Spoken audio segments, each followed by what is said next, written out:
Nous avons étudié ensemble les règles concernant la musique pour les 3 semaines de deuil.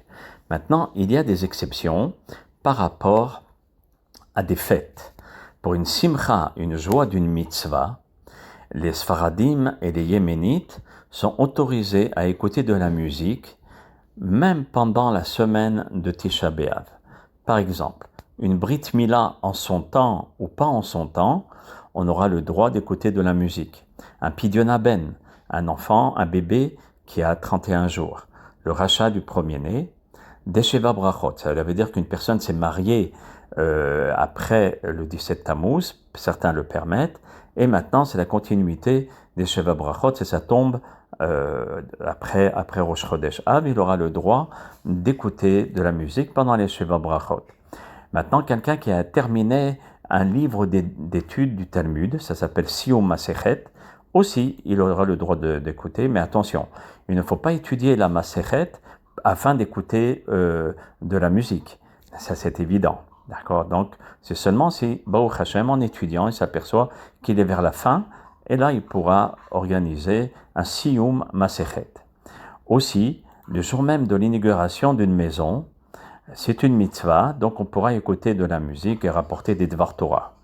Et le jour même de l'intronisation d'un Sefer Torah, si les gens doivent partir en voyage et on ne peut pas faire l'intronisation après Tisha B'Av, alors on pourra le faire avant, et même pendant la semaine de Tisha B'Av, on pourra le faire. C'est sûr que dans la coutumée, on ne voit pas ce genre de choses, mais c'est bien de connaître la halakha.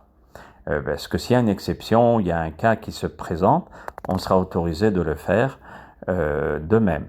Lorsque une bar mitzvah, mais attention, en son temps, ça veut dire 13 ans et 1 jour, il sera permis d'écouter la musique jusqu'à la veille de Rosh Chodesh. Par contre, les Ashkenazim et certains du Maghreb l'interdisent à partir de 17 Tammuz, même pour une bar mitzvah. Mais si dans la congrégation, bien dans la ville de ces Bnei Israël Ashkenaz, s'il y a une permission dans cette ville ou une coutume qui s'est répandue d'écouter la musique dans cette période ou bien pour ces circonstances, il sera autorisé de le faire et de l'écouter.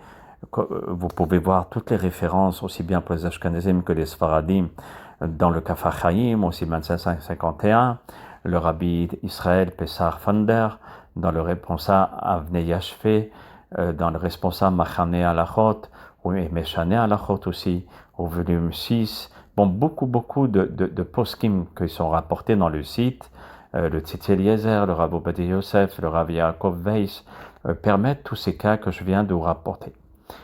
Il est permis aussi de faire écouter de la musique douce ou de la musique classique dans certains cas. Par exemple, les bébés n'arrivent pas à s'endormir ou les enfants ne s'arrivent pas à s'endormir et c'est la vraie débandade. Alors on pourra leur mettre une musique douce ou bien de la musique classique. Ou bien une personne qui n'arrive pas à se calmer, alors on pourra lui mettre de la musique douce.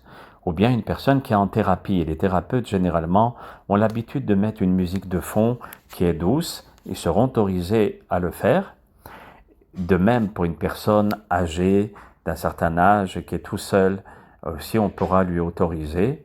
Ou une personne qui est en convalescence, on pourra lui autoriser. Aussi pour des malades, même sans danger, on pourra leur autoriser. Et aussi pour les personnes qui sont angoissées. Ça, c'est sûr que pour eux, c'est permis. On peut le voir dans le Halichot Shlomo de Rav Shmuel Zalman Auerbach et dans beaucoup de responsables que j'ai rapportés dans le site internet.